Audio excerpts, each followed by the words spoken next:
I took my hat off. She's like, "You're fine." I leaned down and I showed her, and she's like, "Oh, whoa. All right. What's let's kind of talk about this." Every single guy, they had it all, man.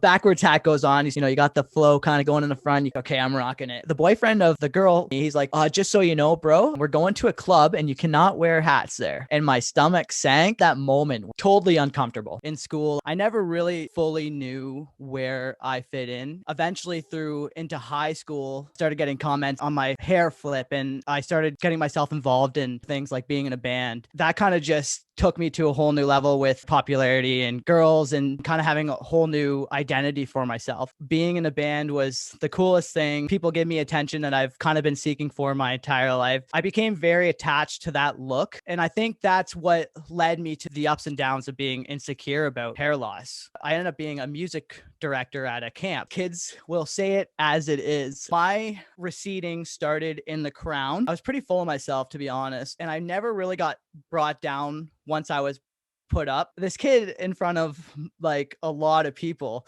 was like, "Oh my goodness, Jesse's balding." We just got to the pool where I just looked up and I gave this guy, this kid, I just gave him like the dirtiest glare. And I was like, "Man, no." And he didn't mean anything by it. That was just the non-filter of the child, right? I was completely shaken up. I would double check in the mirror and I'd be like, I have no idea what this guy's talking about. Like I could kind of maybe see the actual crown. I would ask my mom and I'd be like, "You have to be honest with me. Like, is something going on here?" And she's like, "No, it's a little tiny receded, but don't think anything of it." I was like, whoa, what does that mean? That's kind of when the obsession started. You deep dive into this rabbit hole of constantly questioning how your hair is looking, constantly looking up why it happens, who it happens to, what are the reasons. I got into this phase where I just started wearing hats. It's the hat game, right? Like you got to love that hat, the confidence cap. We got to this point where it was my mom's wedding. Someone took a picture. I ended up seeing it. Like I was like, there it is.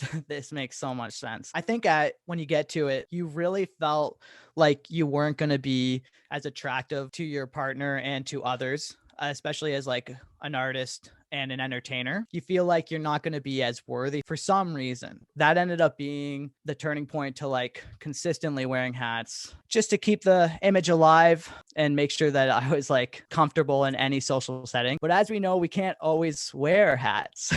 So I was dating my girlfriend for 3 years. I would always kind of like hint at it, but I never actually fully opened up to her. I kind of always just literally kept the hat on. Even going to bed, like I would wear a toque, and it was getting out of hand. She'd be like, "Okay, like take the hat off, man." We ended up going to one of her best friend's birthdays. Her friends all at the party all had the most luscious manes of hair you could ever imagine. Every single guy, they had it all, man. And I was like, backwards hat goes on. You still got a little bit of you got the flow kind of going in the front. You kind of bring the sides out a bit. Okay, I'm rocking it. The boyfriend of the girl, he's like, just so you know, bro, we're going to a club and you cannot wear hats there. And my stomach sank.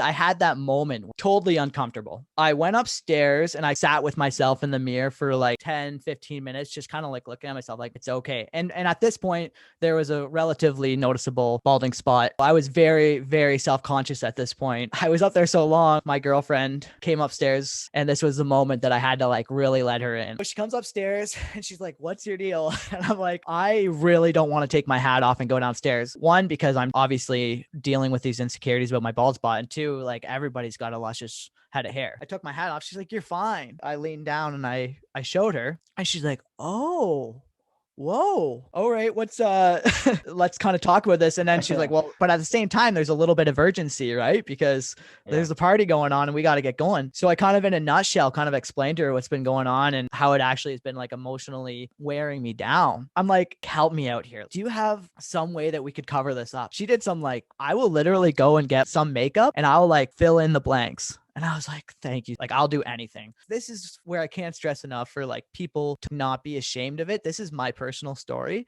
And I don't want anybody to ever feel like they have to be as insecure. It was just literally my attachment to hair. At this point, this is when it was the most traumatizing for me. She grabs her makeup and she starts filling in the blanks. After like probably a 6-minute kind of hair intervention, she's like, "Okay, I think we're done." Look in the mirror. It's like, it's all covered up.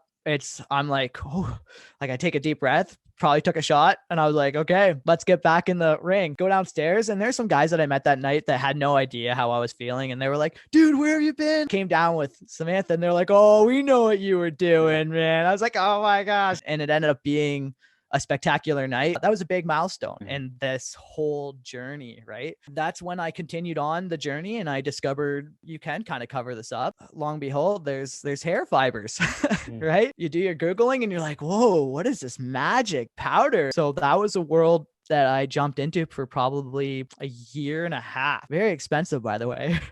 Yeah. It worked to an extent. Like, you would be in certain situations where you'd feel totally confident in any event that did not involve wearing hats. That was kind of like where it worked. But then you would be outside in the rain, or we'd go to Canada's Wonderland, which is a massive theme park. I remember doing the hair fibers that day because you have to take your hats off to go on all the rides. I went to the mirror and I took out my cell phone, kind of did the selfie thing, and I seen it was like patched up. You could visually see that something was going on there. In those situations, I would either direct people's attention toward different things. I would never like show the back of myself to anybody, or we would get to a point where you would just be like, let's maybe not do that ride. This is the real brutal part about going through all of this, is just like not living your life, not doing the things that you want to do.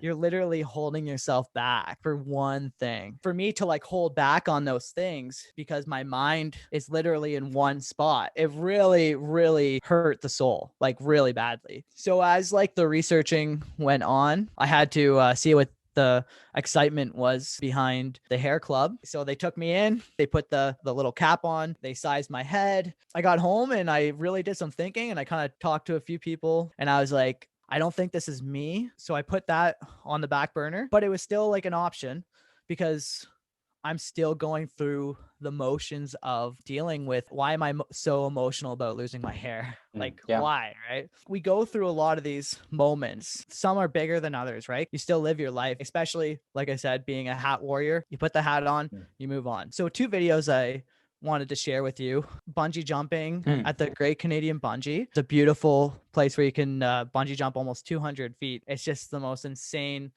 experience. But once again, it was a place that I still wasn't completely open about how I felt about my hair, and you're not going to wear a hat going bungee jumping ever. So we went through the whole motion of it all, and just the wildest experience of jumping. There's a moment at the end where they're like, here, we're going to sell you the video. Everybody line up and you can look at your videos. Oh yeah. I was like, oh, you don't have to show mine, like whatever. Next thing you know, it's like, I'm not even thinking about such a beautiful, exhilarating moment. I'm not even thinking about that. All I'm thinking about is all of these people lined up beside me watching my 30-second jump and seeing my bald spot on screen. Once again, here's an example, me not allowing myself to enjoy the moment, enjoy any of this. Here I am saying a million different things in my head about how crappy it is that I'm going through this, right? Not too long after, we shot this music video with my band. At this point, I started growing the mullet, hockey hair, whatever I could kind of scrummage up. You know, you put the backwards hat and you get the hair going. I remember my friend was like, oh man, like you're getting the flow going. I love it. I was like, yeah. I was like, okay, I'm feeling good. We were in the middle of shooting the video and he was like, man, like, why don't just take it off? Just take the hat off and let's rock. And he almost went to go grab my hat, and like that's just like no, like let's just keep going. Let's keep the shots consistent. I'm gonna keep the hat on. As it all kind of continued, these were moments that would just squeeze your heart in terms of you wanting to live your life and be present. Saw a couple of engagement pictures. Was that a moment of reflection in the journey also? I'm glad you brought that up. I got off work early that day. I went and sat in front of the mirror again. I was like, okay, I'm gonna do my hair up, make this so I don't have to wear the hat. The same thing happened. All I could think about was they're going to be taking pictures. There's going to be wind. All those negative clouds came over me and they convinced me, wear the hat. So it's the same part of this whole 8 years now journey of wearing the hat for confidence. And obviously those are big moments, but there's always little moments along the way. I kept the flow for as long as I possibly could, just up until last week when I decided to shave the head. We're having a baby here in September, which super excited about. Awesome. Congratulations, dude. While we're going into this whole new chapter of life, the very last thing I want to teach my child is to be insecure, to not know what they want or who they are, or, you know, being distracted. Like this is the ultimate defining moment. This is all coming together now.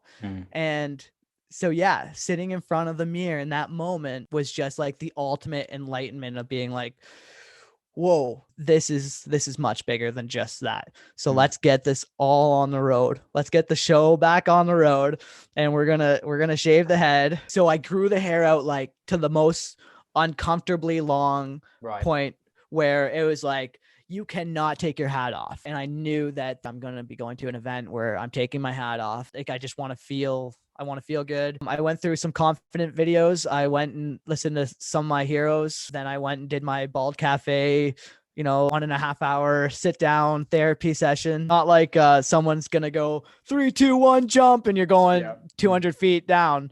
It's like you are in full control here. So yeah, I had a moment, like I had the buzzer on. I would think I'm going to do it, and then I'd start and I'd be like, no, this is not happening. And then I put it down. I just laughed, knowing like what I've seen from previous people going through this. You already know that you're going to feel the enlightenment. It's just whether or not you're willing to jump into the deep end. In that very moment, I definitely knew for me it was inevitable that I wanted to do this. So I'm staring at myself and I'm just laughing.